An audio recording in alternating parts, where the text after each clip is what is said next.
day in the hallway, you're singing, "Oh, happy day."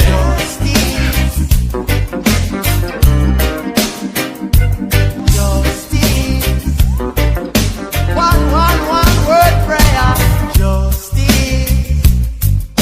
Justice, where are you? So you don't want to F with women. That's the message we're going to get into right now here. And this has to do with another one of them pesky defamation cases. Now, we know, Linda, nobody likes defamation cases. Back in the day, you never even saw the inside of a courtroom with defamation. Then, boom, Depp versus Heard comes along.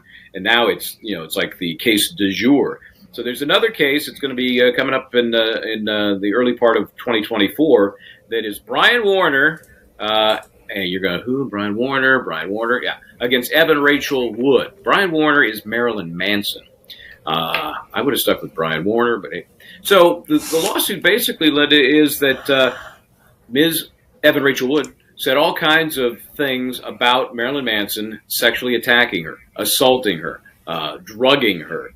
Really, a lot of the things in it make Depp and Heard look like, kindergarten recess. Along with 15 other women who have claimed the same thing, I would note now. So he is saying she made those things up, and her telling those stories is defamation. So that's in a nutshell what the case is all about. But a lot of it has gotten, kind of whacked at the knees on the way to the courthouse because she brought some motions to, say, look, I have a right to say these things, and you can't prove them. And I'm protected. What's the deal there? How do you feel about it? Well, I've tried defamation cases before they were in vogue, important.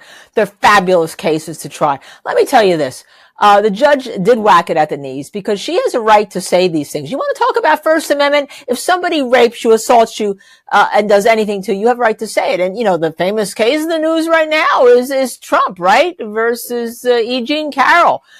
So he says that she conspired. Now, how you conspired, and she forced other women to claim that he had sexually assaulted them. I don't know how you do that. And it's kind of a little wacky thing.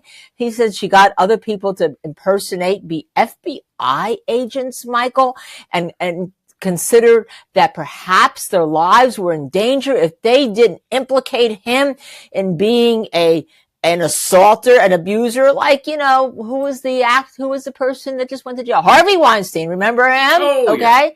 Yeah. And he says his career has been derailed. But I would note for you, Michael, that in the high school that goes through all the names, the name Marilyn, we used to think of Marilyn Monroe, right? But now they think of Marilyn Manson. He's that popular. He's that important in the culture.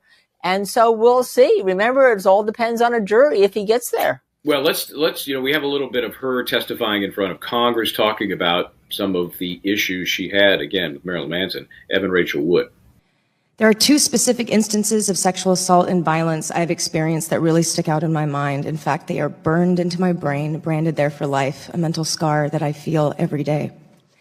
My experience with domestic violence was this: toxic mental, physical, and sexual abuse, which started slow but escalated over time, including threats against my life, severe gaslighting and brainwashing, waking up to the man that claimed to love me raping what he believed to be my unconscious body. And the worst part, sick rituals of binding me up by my hands and feet to be mentally and physically tortured until my abuser felt I had proven my love for them. In this moment, while I was tied up and being beaten and being told unspeakable things, I truly felt like I could die, not just because my abuser said to me, I could kill you right now, but because in that moment I felt like I left my body and I was too afraid to run. He would find me. I froze, and it was as if I could see myself from the outside, and for the first time in months I felt something, utter shame and despair. I had no idea what to do to change my situation, so I went numb, and soon I couldn't feel anything. I wasn't alive. My self-esteem and spirit were broken. You could tell from that testimony she was paper bound. Maybe so she doesn't cry, okay? And maybe people figure, if a woman cries at a hearing like this, you really can't be believed because women are so emotional. Well, I'm just going to here to say to you and reinforce what we have been said, you don't F with women. Because we may cry, but you know what? We're going to get you. Eventually, it's going to come around and we're going to get you because if you're going to rape me, sexually harass me, I'm coming after you. I don't care how many times you come back at me. This guy has had other issues with the law, and just a few months ago, he took a plea deal. What he did, he assaulted somebody who was using their phone/camera while he was in concert. You know how he assaulted her? Did you see this? He spits on her. Okay, so she basically brings an action. He takes a plea deal eventually. It's up in New Hampshire. So They had a good lawyer. watch this guy. This is, him without the makeup, but just a little of him in court. Maybe give us a sneak preview of what to expect when he is in court against Evan Rachel Wood. Watch this. Good morning. Ken Barker representing Mr. Warren. All right, so my understanding is that this is a fully negotiated resolution of the matter before the court. That is correct, Your Honor. Mr. Warner was performing. The victim in this case was a photographer, a videographer who was hired by the Bank of New Hampshire Pavilion and who was on the side of the stage near where Mr. Warner was.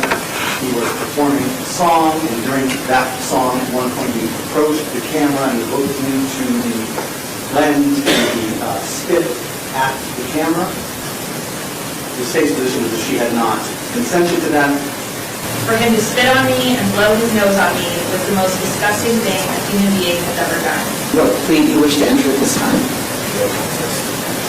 So the thing here is he pleads no contest. Okay, that's the plea deal. Most people don't realize, LKB, that's basically a guilty plea. No, Yeah. I'm pleading no contest. You're pleading guilty.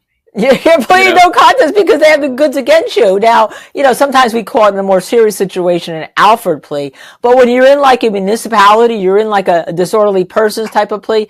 Yeah, no contest means, you're kind of guilty. As I said, he had a good lawyer. But you know what? I have a question, Michael. Anyone check his lyrics? Is there an admission there? Nobody looked into the lyrics as far as I know because nobody can understand them.